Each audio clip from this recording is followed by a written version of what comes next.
Додека земјава е заглавена на евроинтеграцијскиот пат веќе 17 години откако доби кандидатски статус за членка на ЕУ, вкупно 460.000 македонци денес се граѓани на некоја европска држава со документи, трагајки по европските вредности надвор од земјава на секое поле, особено на економски план. Од нив, речиси 180.000 наши граѓани денес се европјани со државјанство, додека пак дури 280.000 македонци живеат во некоја европска држава со дозвола за престој. Од оние со добиено државјанство од 2005 година до денес, како што е познато, најмногу се со Бугарско. Потоа следуваат Италија, Швајцарија, Германија и Австрија. Според податоците на Евростат, најмногу дозволи за престој пак, заклучно со лани, на македонци има издадено Германија, а потоа Швајцарија, Италија, Австрија и Словенија. Најголем дел од дозволите за престој се работни. Според возраста, во оние што бараат и добиваат дозволи за престој во странство, доминираат млади луѓе, кои својата перспектива повеќе ја гледаат надвор од државата. Овие загрижувачки трендови ни ги потврдуваат и луѓето што посредуваат при наоѓање работа во странство. Зоран Кочовски е собственик и директор на компанијата Коузон, позната по тоа што веќе 25 години регрутира млади луѓе за работа надвор од земјава. Тој вели дека негативните демографски трендови особено се изразени последните десетина години. Екзодусот на иселување на македонците започна во периодот од 2011 до 2013 година.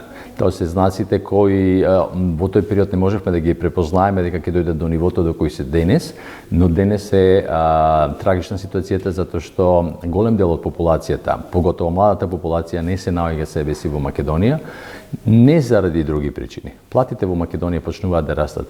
Едноставно чувствуваат дека нема стабилност во државата, нема стабилност и функционалност на општествените институции и најмногу мислам дека иселувањето се должи на еден револт на политичката ситуација во Македонија. Што се однесува на моменталната ситуација и каков е интересот за работа во странство сега, Кочовски одговара. Многу поголемо заминување. Многу поголемо заминување. Трендот, ако порано беше, не кажам, сезонската работна миграција, сега таа е исто така доминантна, но многу поголем е процентот на лицата кои заминуваат без да се вратат. Тој процент е далеку поголем во споредба со сезонската миграција. Македонија секогаш имала сезонска миграција. Во годините помеѓу 2000 и 2005 и 2008 имавме околу 15 до 20.000 лица во просек кои сезонски мигрираја. Оваа година тој број е некаде околу 8.500 лица сезонски, но предпоставката моја е дека над 15.000 перманентно се иселуваат. Што значи за десетина години ние би имале повторно околу 100 до 150.000 луѓе кои би пробале да се иселат од државата. Се дали некој ќе се врате, тоа е веќе прашање за кое за жал во моментов немаме одговор. А на прашањето кај кои категории на граѓани има најголем интерес за работа и живење во странство, дали кај помлади или повозрасни, вработени или невработени и со какви квалификации сакаат да ја напуштат земјава, Кочовски вели. Сите, буквално сите. Трагедијата е тоа што покрај таа популација која е продуктивна од 35 до 45 или 50 години, ние сега имаме доста и пензионери кои бараат работа. Чи бараат работа безусловно да заминат за да им помогнат на фамилиите кои пак немаат можност да заминат заради одредени причини од Македонија. Пак ќе кажам, нема граници. Она што лично го знам од нашето искуство, ние имаме доста и баратели на работа за иселување од државата на лица кои се вработени во државната администрација. Верувајте ми дека и државната администрација за која имавме некаква предпоставка или мислевме дека никош нема да бара некој друго вработување, масовно даваат откази и од државната администрација и државните службеници се иселуваат од Македонија, односно оние кои имаат некоја државна работа или плата. Во последно време евидентно е зголемување и на интересот на младите да студираат надвор од земјата. Според податоците на Евростат, околу 1800 студенти лани се запишале на студии во некоја странска држава, а половина од нив во Турција. Потоа следуваат Бугарија, Словенија, Австрија, Италија и Швајцарија.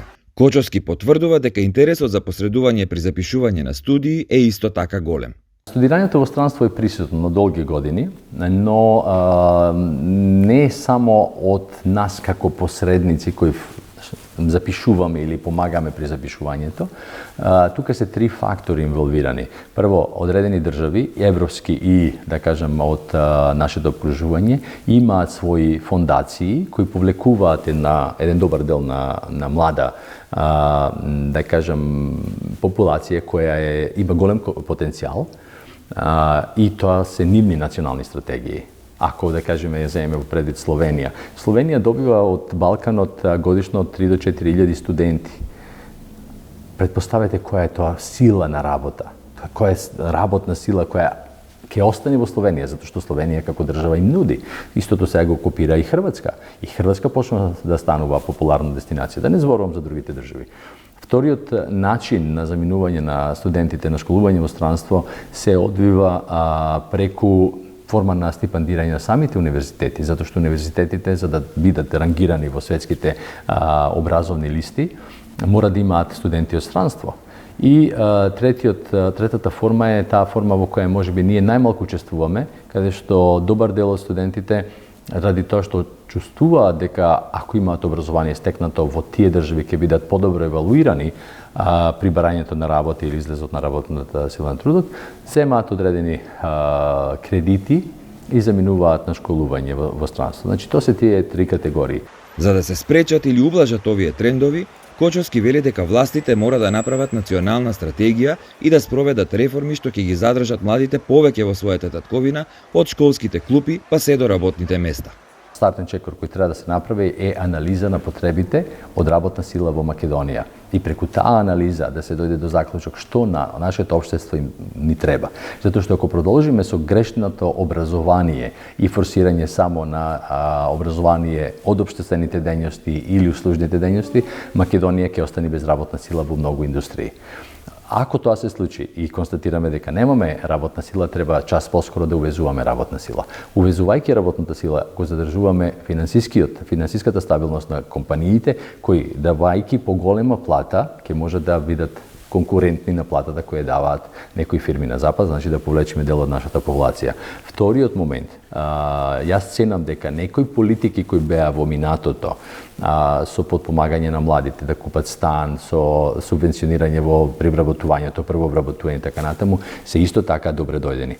Тоа би го спречило. Но генерално, државата мора да создаде економска криза за раст на индустријата, и да кажем приватниот сектор, и приватниот сектор да не се третира како црна овца во општеството од страна на државните институции, затоа што тие може да вработат многу повеќе како бројка, или ние можеме да вработиме многу повеќе како бројка и можеме да ги платиме работниците многу повеќе од колку што ги плаќа државата. И така ќе создадеме една клима во која некој ќе се размисли дали ќе работи за 1500 евра во Германија или за 1000 евра во Македонија. Дека земјава го губи работоспособното население, покажа и неодамнешниот попис, според кој денес во Македонија има околу 172.000 луѓе помалку на возраст меѓу 15 и 64 години отколку пред 2 децении.